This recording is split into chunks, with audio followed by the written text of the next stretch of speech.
Jennifer Dasal received a BA from the University of California, Davis, an MA from the University of Notre Dame, and has completed PhD coursework at Pennsylvania State University.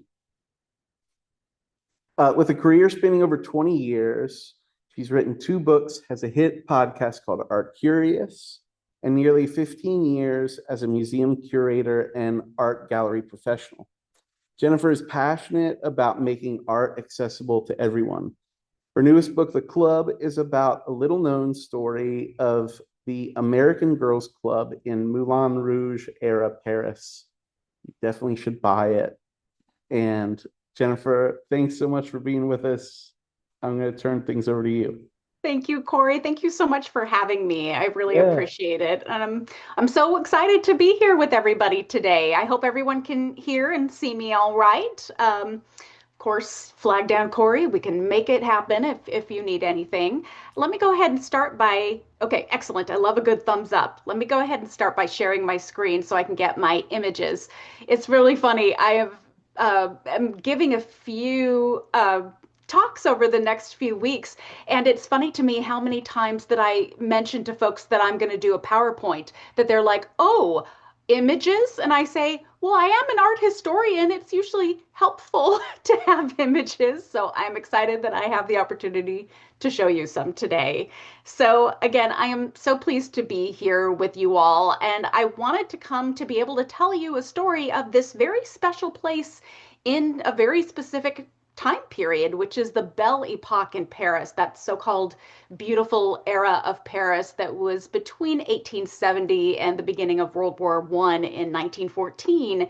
And it was a place that existed to cater to the wants and needs of American women artists who were living and working in Paris at that time. And I want to start by going out on a little bit of a limb because I'm guessing that very few of you, if at all, if any of you at all, have ever heard about the club. And this was an institution that was called by a few various names during its time. So people called it the American Girls Club, people called it the Girls Art Club, the American Women's Art Club, basically any iteration that you could think of those phrases that you could possibly imagine. That was what was being used in the contemporary press, both in Europe and in America. They were used really interchangeably. And so I just refer to it as the club because that is how a lot of the members simply referred to it as. And also it's that one word that never really changed from those descriptions.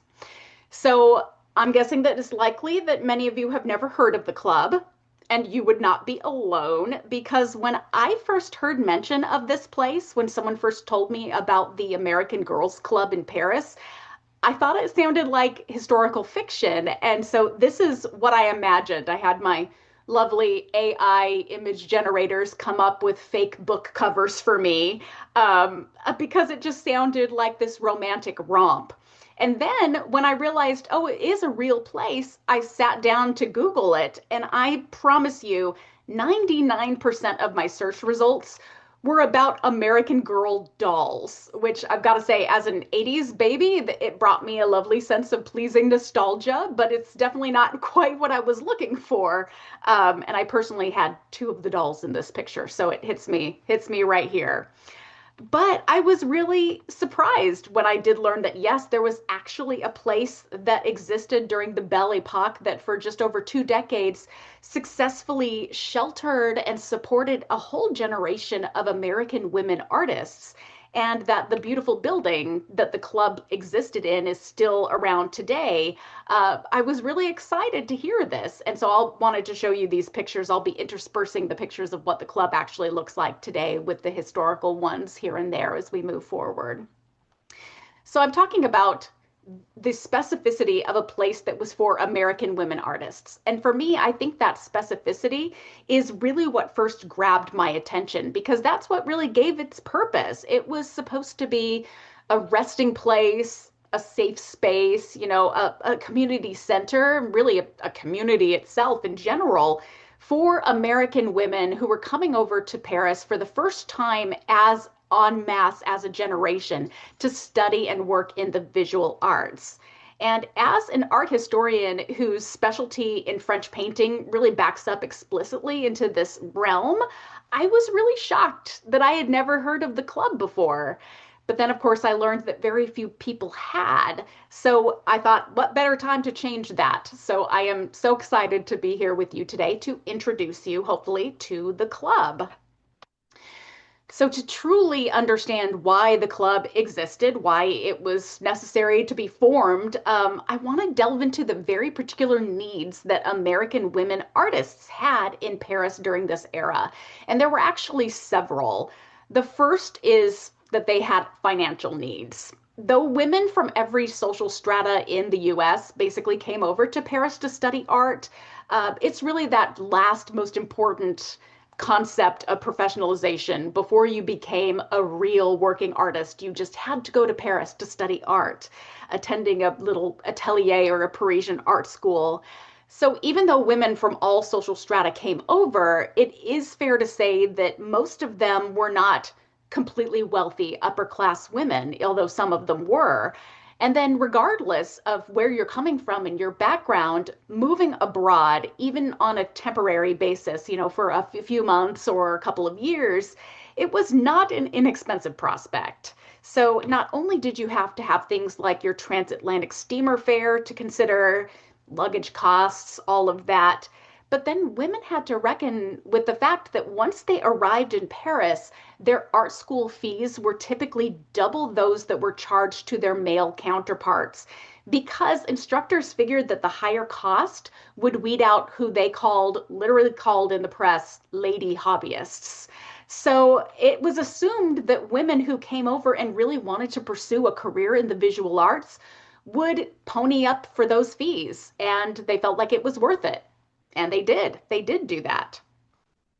On top of that, throw in a student population that was just exploding at the end of the 19th century in Paris. And you have a ton of people, not just women, but men also, and also not just Americans, but people from all over the world, especially the US, England, and Europe, who were just desperate for affordable housing while they were studying art abroad.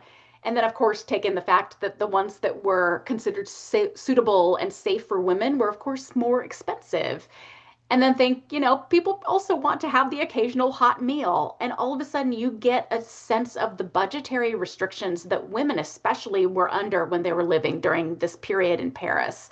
And so we've already established that just getting to Paris was already putting them at a financial disadvantage. And so these women came to Paris really hoping to scrimp and save every coin so that they could make their Parisian sojourn last long enough so that they could gain the very most benefits from their Parisian experience as possible. So that's the first thing, that financial element. But then during this era, that challenge was joined by another one, which is the extreme concern of the American parent, especially mothers, that was fueled by hysterical news reports in the American press. And I suppose news should probably be in scare quotes here. So, in both local and national newspapers in the US at this period, almost any day or any week, you could find a slew of articles that constantly testified how American girls were relegated to renting things like heatless garrets and sipping lukewarm cups of tea instead of having a hot meal. And enjoying anything that was healthful. And I also want to note that they were always called girls at this point in the press, not because they were underage, but simply because they were unmarried. Once you were married, you could be called a lady or a woman. But at this point, single American girls, even over the age of 18, were girls. So you have these stories like this one you see on the screen here, where there's all of these stories of near starvation and devastation. And in some ways, reading through these, I started realizing that these articles were considered sometimes the better, not necessarily best case, but the better case scenarios. Because tandem to these news reports were horrors of stories of death and disease, of women who were drowning themselves in the Seine, going insane because of their ill health or their loneliness, or out of the despondency that they purportedly constantly felt because they literally could not afford to live in Paris and could not afford to reach their dreams. And then we got to talk about that dream here for a second. This is the dream of being a painter, a sculptor, a miniaturist. That dream seemed to a lot of families during this era in the US to be a fruitless endeavor because competition in the visual arts at this point was so incredibly fierce. And for women, especially, it seemed like it was so contrary to the long assumed pinnacle of a woman's existence that was being a wife and a mother. So it was not a surprise to me to think that after reading all of these tales of woe and devastation, that families were kind of loath to let even their grown children go to Paris, let alone exist, assisting them to be paying for the privilege to do so. So that's where we are in history right now. So let's say that we have a determined, resourceful, and a well enough American girl who was able to get that far to convince her family and convince herself that she was ready to move to Paris and then would also be able to successfully manage her very meager budget after she arrived. We can assume at this point that it was smooth sailing, right? No, not, of course not. So, in those same news articles, again and time again, there were these stories about the general danger of Paris at this point. There is a historian named Eugene Weber who writes about these perils from the end of the 19th century, and he says, quote, juvenile delinquency was rampant, shoplifting commonplace, assault and murder seemed to be everywhere. Poison, acid throwing, hammer blows, knives and hatchets of every kind, canes, cudgels, truncheons, garrots, lassos, sword sticks, shotguns, and revolvers were everywhere. Unquote. So Paris was made out to seem as a completely hazardous place for anybody, but of course, women were deemed the most vulnerable population. And at this point, the popular Baedeker's Guide to the City of Light, a traveler's guidebook from this era, the editors and writers started issuing warnings specifically to women in these guidebooks to tell them about the certain areas of town that they should avoid where they risked being, what they said, misunderstood and possibly harassed. So Paris, it seemed, was really anything but a good, safe place for a young lady, especially a woman coming from another country. And I'm not even talking about another challenge today, which is the negative perception of American women during this time. So many decades before the phrase ugly American came into vogue, American women in particular were being dismissed across the countries, across Europe as Daisy Millers, so named after the very flighty, doomed heroine of Henry James's novel. And I think she's more accurately probably a cautionary tale, not necessarily a heroine. So you can see what these women were up against, and it was a lot. And all of it was done so that they could pursue their hopes and dreams of becoming a legitimate professional working artist back home. So it was clear by the late 1880s that they could use a little bit of help. They could find a place that had a healthful but inexpensive meal, a safe place to congregate, a place where they could go to connect with a sympathetic friend. So enter two women who had a great idea. The first is this woman that we see on the screen. This is Helen Pert Newell, and she was the wife of an Episcopal clergyman who was associated with the biggest American church that was run in Paris. It's called the American Cathedral of the Holy Trinity. And this church, by the way, is still around today. It has a different name. It's now called I think it's like the American Cathedral in Paris. Mrs. Newell actually worked with her husband, and she had witnessed the trials and tribulations of American girls firsthand because they worked to minister to the greater student community. And she recalled one very particular visit that she'd made to an American art student. And according to Newell, when she was welcomed through this young girl's door visiting her, the lady looked at her and said, oh, sorry, here's the American Cathedral, and that's what it looks like today on the right side. When she came to visit this young girl, the lady looked at her and said, oh, please don't loosen your cloak. I took a room here without a fire, or excuse me, without a chimney, lest I be tempted to have a fire. And so she was literally struggling with the elements. But according to Newell, she determined that this was completely worth it because later that year it paid off when this young woman had been awarded the acceptance of her painting in that year's Parisian Salon, which was considered the be all end all contemporary exhibition in the world at this era. So, this experience of seeing this girl struggling with next to nothing, living in a very cold Parisian winter without the ability to have a fire to warm herself, it really shook Mrs. Newell. And she realized that for all of her and her husband's ministrations to the student community, it was seemed like American girls really needed a little more help than they were being given. So in the early 1890s, she got to know this woman and connected with her. This is the California-born philanthropist Elizabeth Mills Reed. And Reed had moved to Paris in the late 1880s, in 1889 to be exact, because her husband, Whitelaw Reed, was named minister to France under President Benjamin Harrison. And for me, Elizabeth Mills Reed was really perfectly positioned to be really sympathetic to the challenges that American girls experienced living in Paris because she once was one of them. She came from a wealthy family, but she had been living in Paris on her own to attend high school during her own teenage years.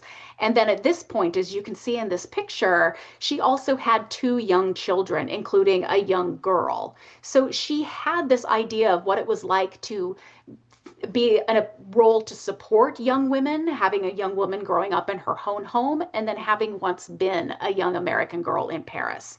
And she had the financial backing to do something about it. She was born into one of the wealthiest families in California during this period, where her father had made, a true mint during the gold rush and had also been an early investor not only in the railroads, but was also the founder of one of the first banks of California. So she had the financial clout, the backing to be able to do something good with that money and to help. So Newell and Reed came together and they started pretty small at first.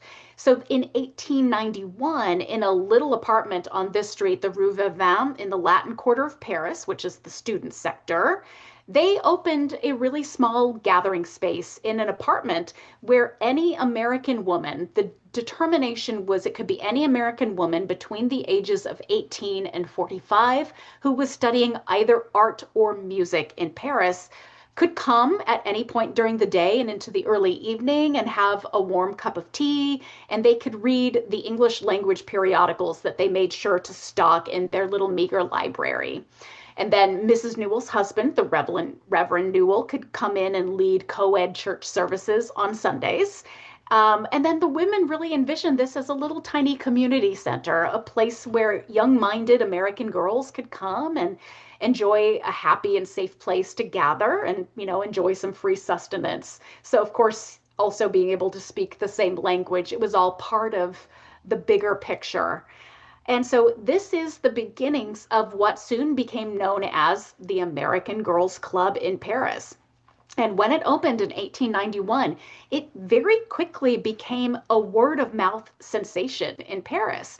And it became so popular so quickly that by the end of its first year, Newell and Reed realized that they were really outgrowing this small space. And so the following year, 1892, is when Reed decided that they should find and start working to make plans to have a larger permanent space and have an expanded version of the club. And this is the one that would soon become known around the world. So not long before the Reed family actually left the Paris to move back to the United States with the completion of Whitelaw Reed's ministry appointment, Elizabeth Reed actually found the perfect place. It was a beautiful 18th century abode that was on a little quiet residential street called the Rue de Chevreuse. And it was in the 6th arrondissement. You can see this little circle here says it's situated of where you can find the Rue de Chevreuse on this early map of Paris. And so this building that she identified was actually really perfect.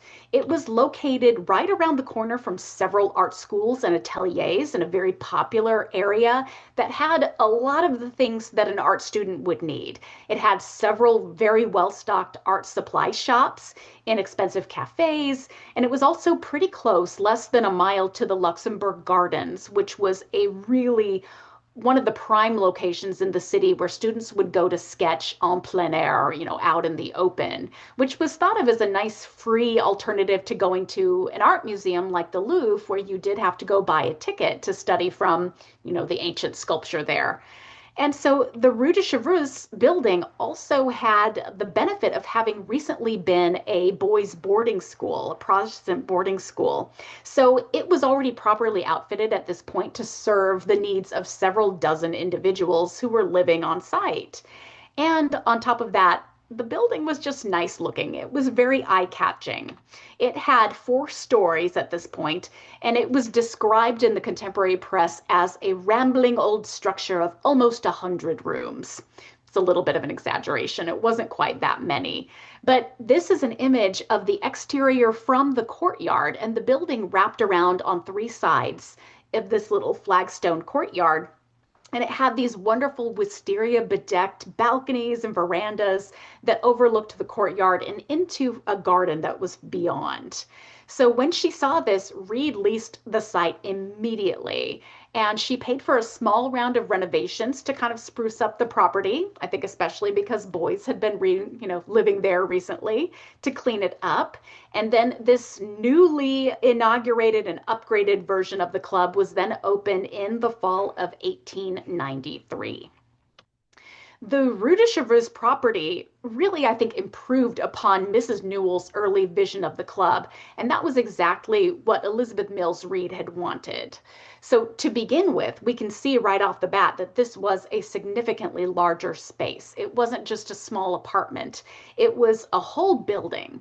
And the building's original footprint had really little changed since the 18th century, and it housed about 50 rooms. So not 100, but it was still enough space for private lodgings at this point for about 40 women. And then it also had some public reception areas, storage facilities, and even a little apartment for an on-site concierge to live in.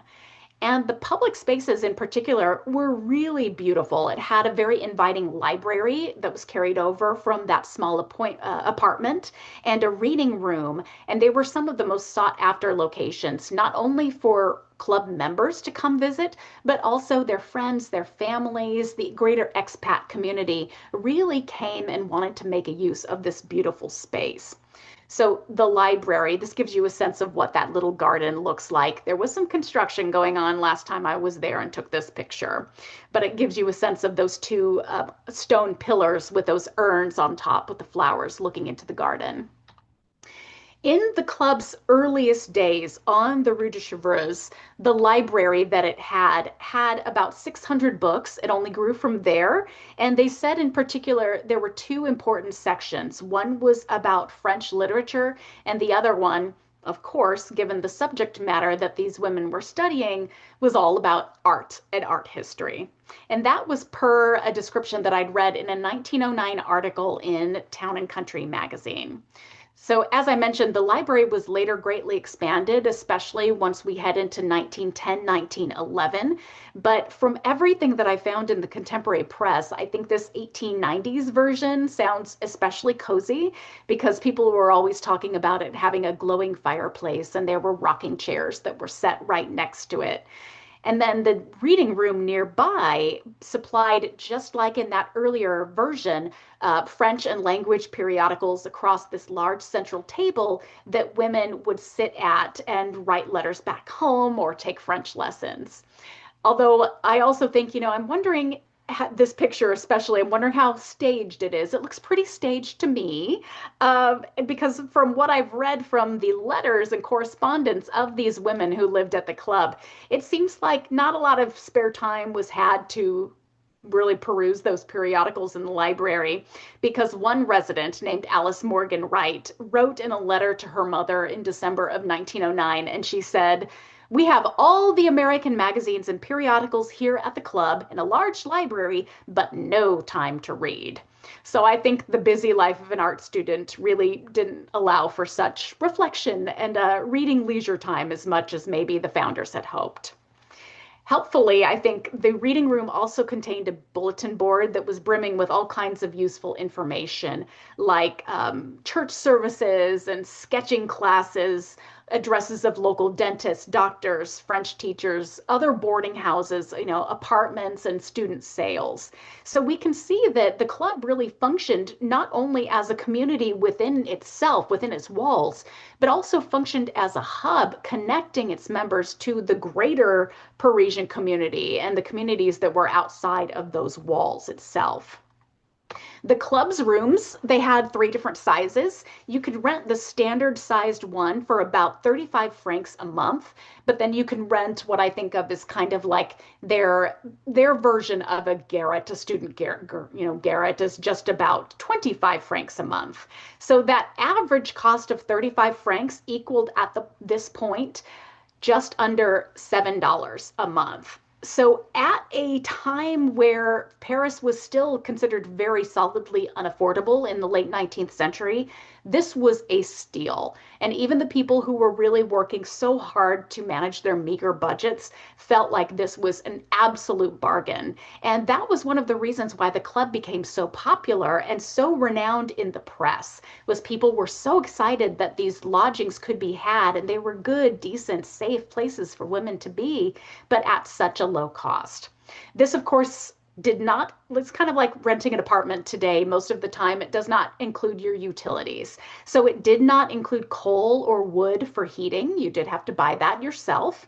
Also, in the early years of the club, it did not involve water because the club at this point did not have plumbing. So women had to go to local bathhouses if they wanted to freshen up.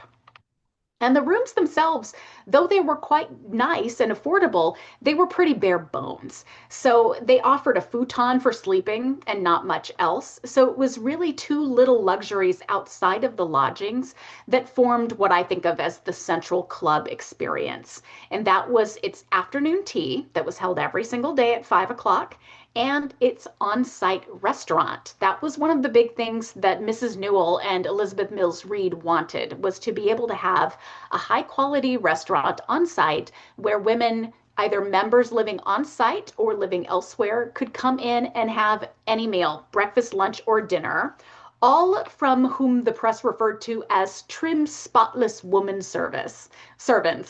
And again, just like with the rooms, these were given all at a ridiculously low expense compared to other restaurants in the area.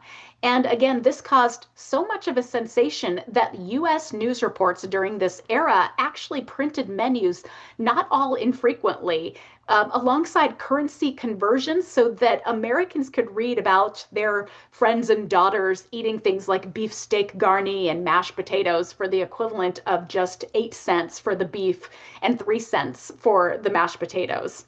So you can imagine that at these prices, the dining room of the club really remained consistently busy. And then there was the afternoon tea. This was something that was carried over, as I mentioned, again, from that early apartment that the two women put together. So lauded was this daily offering that it was mentioned in practically every news article for almost 20 years. You would just see these constant iterations of how rapturously beautiful, the delicate blue and white china was that they served the tea in, to this incredible brass samovar that needed to be refilled multiple times per evening, that was standing sentinel in the corner of the room. And like its on-site restaurant, the club's afternoon tea served anyone who walked through the door. So members, residents, and the general public. And also it provided then, because people were coming in to socialize during tea time, it again provided these amazing opportunities for art students to mingle with other students, with expats, with tourists, and also to invite their family and friends when they visited to come and experience this centerpiece of their student lives. And what I think is really amusing is that the renown of the tea even spread into the local French community, even though there was a really strong British contingent living in Paris at this time. Tea had not really become popular until the American Girls Club came around and made it kind of a really big deal. And it spread into the community, French community at this point, and became known phonemically as 5 o'clock tea. So 5 o'clock tea, but Frenchified, 5 o'clock tea. So again, this focus on community was so important to these women. And thus, it was so important to Elizabeth Mills Reed herself that she funded the teas, every single one of them. So for over 20 years, not one person, member or not, regardless of who they were, not one person was charged a single franc for afternoon tea. Now, lest it appear that the girls' club was this, I don't know, idyllic wonderland, of course, the club did assert a few rules and regulations for the women, especially who lived there. So the lights in the social areas were extinguished every night at 10 p.m., by which point everyone had to have left the property. This particular rule was actually aimed mostly at female guests. And this was something that was left unstated, but it was very much known because male callers were welcome to visit, but they were only able to do so at very specific times, only during the daytime, and only in very specific areas, public spaces only, never in a woman's actual room. And then, regardless of where a woman was going, day or night, she had the freedom to leave the club at any point for any reason. But all residents were asked to confirm their intended destinations. And that could be whether or not they were going across the street to an atelier to study, or if they were going across town to see an art performance, an art exhibition, or a dance performance. And these strictures confirm that, as I read in this article from the Hartford Journal in 1855 or 1895, excuse me, that good conduct was more thought of than the ability to pay one's board at the club.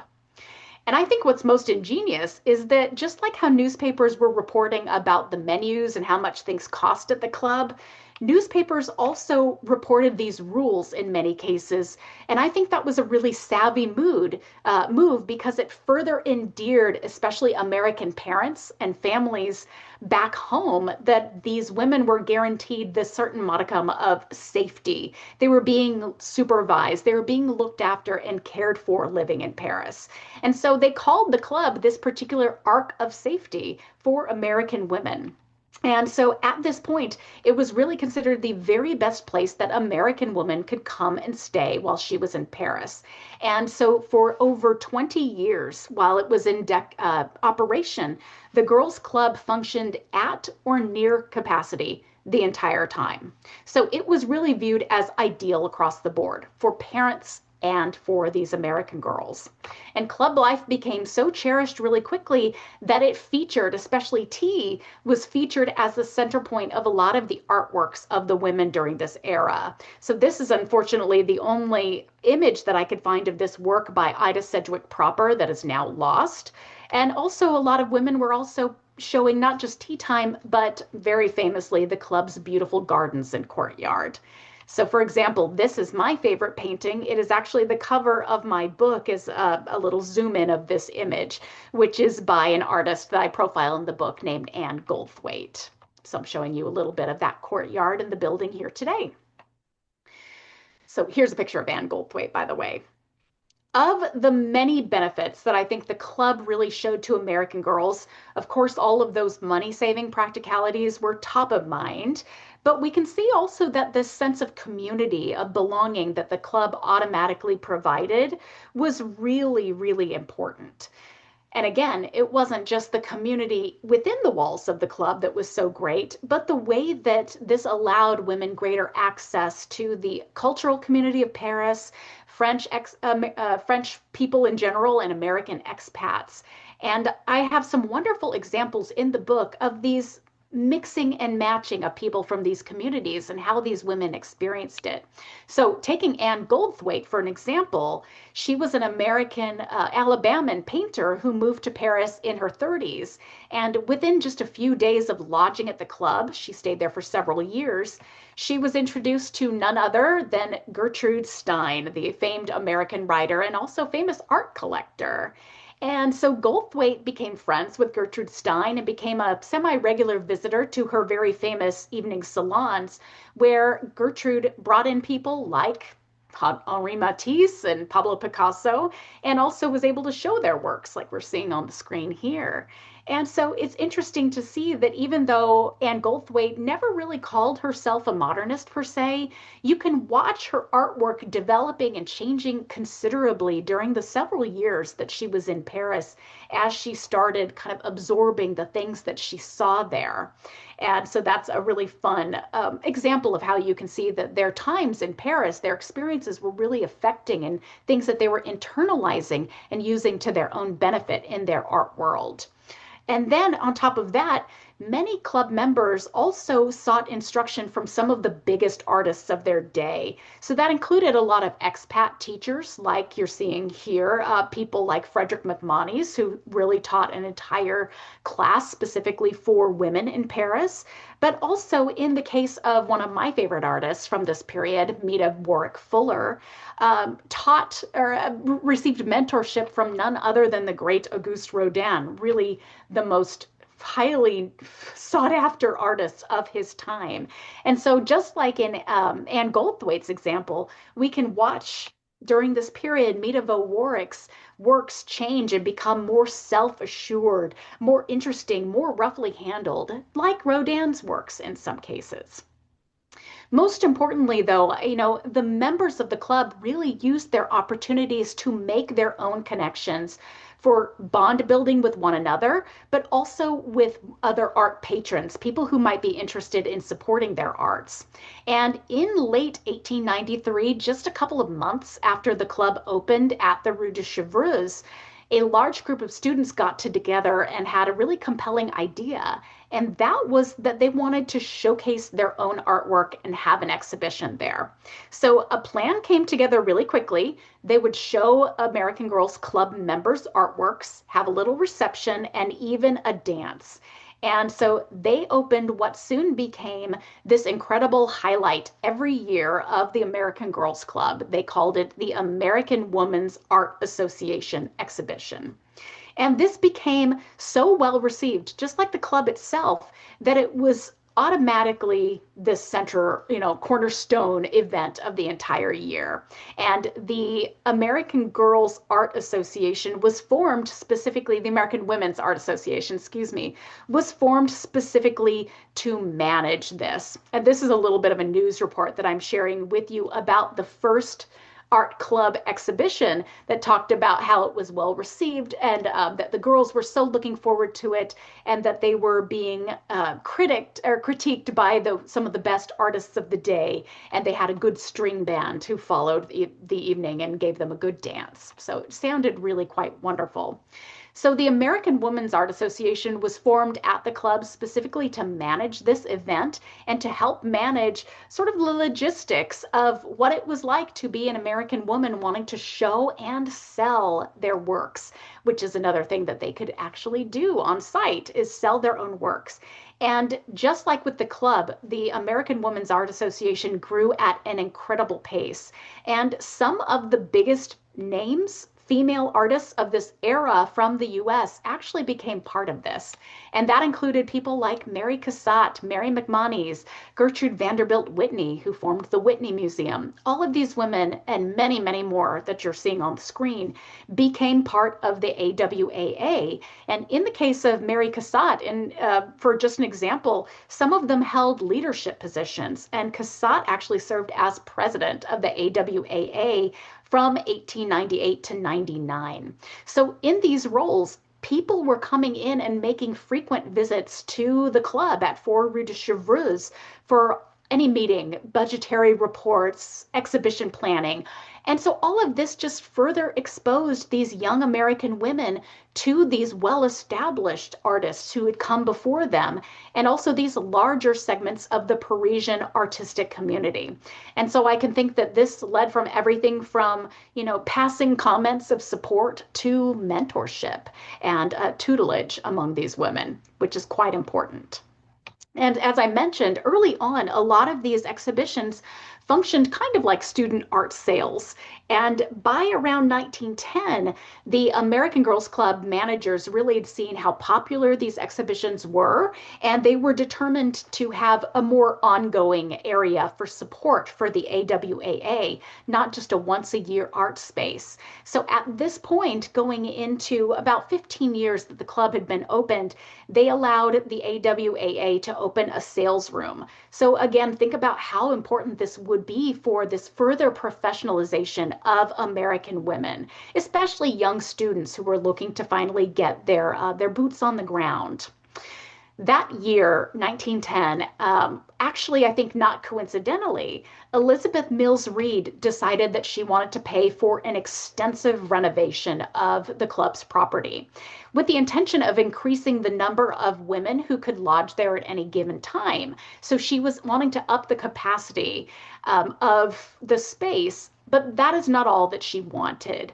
She, of course, knew that the vast majority of women who came to the club, they were artists. 95% of them were artists. There were some musicians, but mostly women were coming through studying painting, sculpture. And so knowing of that, knowing of the great success of the AWAA exhibitions, she decided that the club needed a permanent space for those exhibitions and also dedicated art studios. So thus was born what she called the Annex. And this was a structure that housed art studios on the ground floor, so kind of those bigger windows that you're seeing, that had these ground floor to ceiling windows overlooking the gardens. And then up on top were a whole new wing of bedrooms. So upon the conclusion, this is what the Annex looks like today. Upon the conclusion of construction in late October of 1912, the annex then consisted of 20 new bedrooms, 6 private studios, and then one large studio that was called the Club Studio that was large enough to permit about 6 to 8 women to paint there at any given time. And then a grand salon was built that was large enough for all of the art exhibitions that they could ever want, lectures, performances, and all of this opened up with, I think, great fanfare to the community. And then, of course, on top of that, 1910, 1912, we finally have the opportunity to have new bathrooms with a plumbing for the first time and a small rooftop terrace. So all of that is completing the picture of what this new renovated club was able to look like. So it had almost doubled in size, and it was acting, I think, as ample proof of the ambitions not only of the women who had been members and coming through this club for almost 2 decades, but also to Elizabeth Mills Reed's dedication to taking care of these women and giving them the very best amenities as possible. And that is not all that she had going on. That was a lot.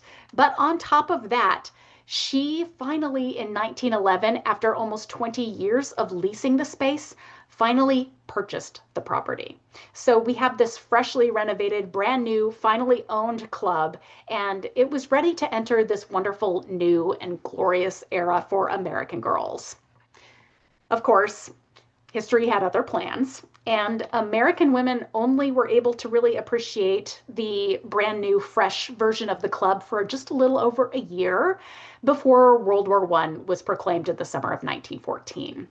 And so just like Paris was immediately changed from this glittering, vibrant city into a shell of its former self, the club was shut down and it was no longer this wonderful community center. It could not be.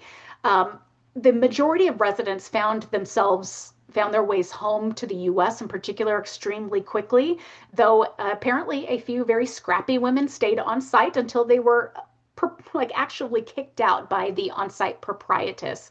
all without the knowledge, by the way, of Elizabeth Mills Reed, who unfortunately did not find out about this until later. I don't think she would have permitted that, but she was not there to handle it.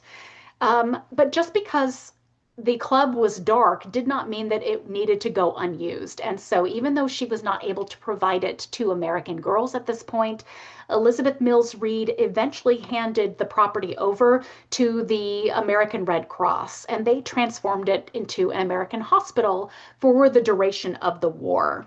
So, just as she had been really generous in retrofitting the club for the needs for artists, Elizabeth Mills Reed also paid for it to be retrofitted again for medicinal purposes.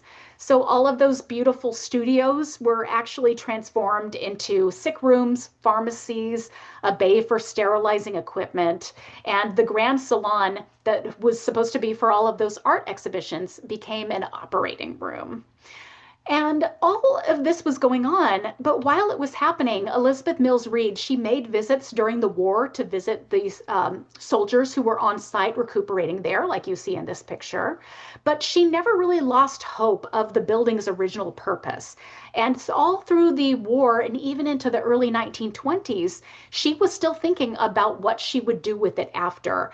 And American women, especially coming back to the visual arts, was always one of her primary focuses. But the American Girls Club in Paris never reopened as the American Girls Club. So, of course, the building, I've been showing you pictures of it this whole time, it never disappeared. But what Elizabeth Mills Reed decided, even after there was much deliberation and much persuasion from people like this woman, Catherine S. Dreyer, who was a big art patron and had actually come to study at Paris during this era and was painted by Anne Goldthwait, another club member. Really, people like her were jockeying for Reed to please think about reestablishing the club for the use of American women artists. Elizabeth Mills Reed ultimately opened the property again to not American women artists, but American university women. So she leased it to an association of American university women, later known as the American University Women's Club. And so it housed not women artists, but women who were either college students or recent graduates who were hoping to further pursue their education in Paris. Eventually, this went on to become part of the whole junior year abroad program that was being stipulated in the 1930s and 1940s, especially. And it was then at that point renamed Reed Hall in honor of Elizabeth Mills Reed. And people like none other than Jackie Bouvier, later Jackie Kennedy, came through during her own junior year abroad and lived at Reed Hall in 1949. Today, it is associated with Columbia University and Columbia's global programs, global centers programs. So it houses, at this point, just offices of the people who work and scholars who come to visit and participate on site. There are now several classrooms and meeting areas, but it has been several decades since anybody has lived and resided on site. And obviously, it's been even longer, 100 years, since it has housed a young American artist. So the story of the club, I think you can see, is a very unique one, that it took place at a very unique time for a very specific audience of people, the particular needs of American women artists. And we know it has been gone for over 100 years now. So the question is, why should this matter? And so I think in thinking about the true importance of the club, we have to focus, of course, a little bit on the building itself, but mostly on the American women who stayed there, the women who crossed its threshold, like some of the women I show you on the screen here that I do highlight in the book, as well as the philanthropists themselves, especially Elizabeth Mills Reed, because they were all really shaped by their experiences that they had at the club. The club was interesting because it singularly hosted this community that was continually rotating for 2 decades of independent, talented young American artists who were among the first generation in the US to actively seek professionalization in the visual arts.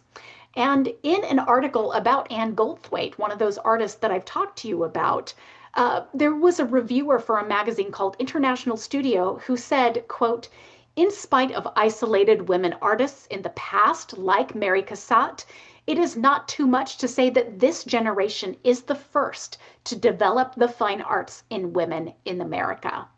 So club members were part of that first major generation of American women to study the arts, and they were also incredibly influential to the next generation as well, because a sizable portion of these women, if they continued to have an artistic career post World War I, became respected and lauded art teachers. So they introduced a whole new generation to the joys of the profession of the visual arts. And I want you to consider the timing of this. So these women who were returning to the United States in the late teens and the 1920s were able to then train the most impactful next generation of American artists. This was the generation of mid-century artists who were coming up, and then in the 1940s and 50s and 60s would transform the US into the center of the art world in America, which was incredible.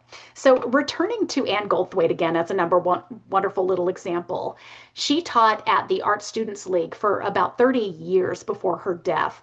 And according to this wonderful little booklet of what she taught in 1931 and into 1932, she taught a class on Saturdays called Still Life and Antique for Children. She was apparently the only person who taught children's courses during this whole era.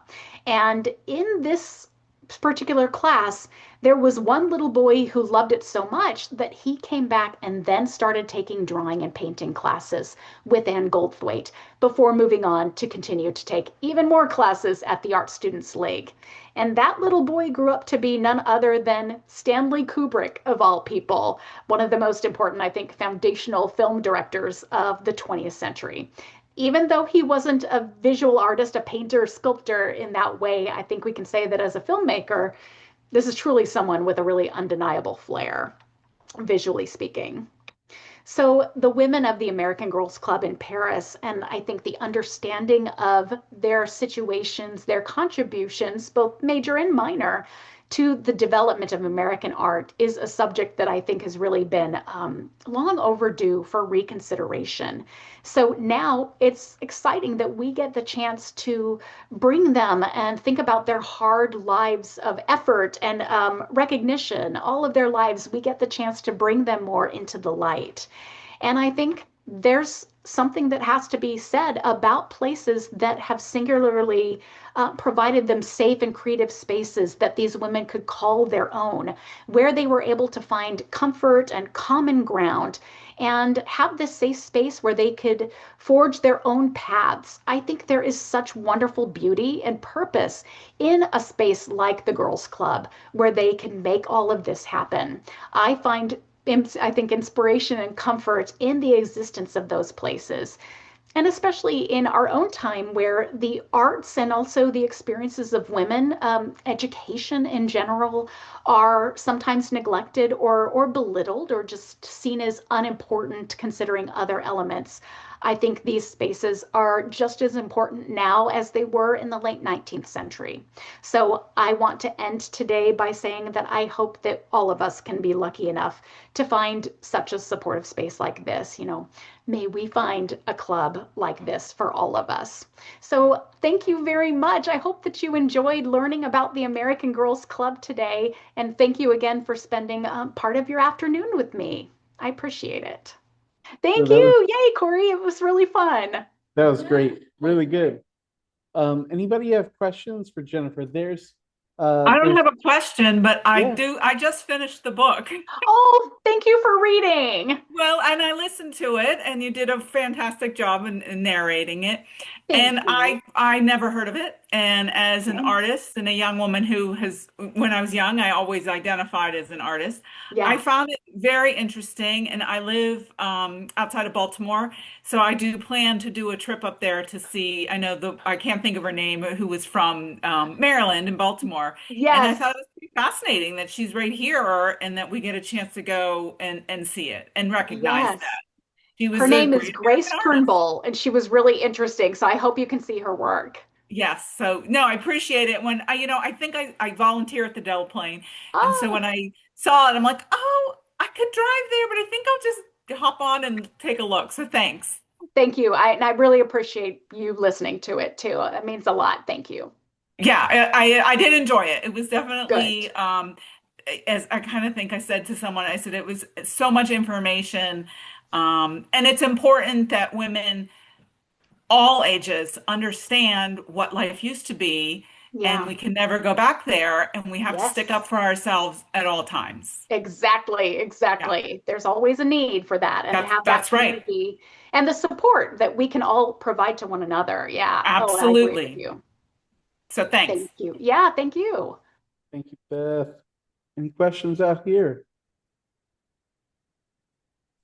You were so thorough, Jennifer. It's a lot. I don't know if you could hear it or hear the applause, but everybody's thrilled. Oh, I did Yeah. not hear. Thank you. Thank you. Yeah. Jennifer, thank you so much. Really appreciate you doing this for us. Thanks, Corey. Thank you for having me. And thank you, everyone.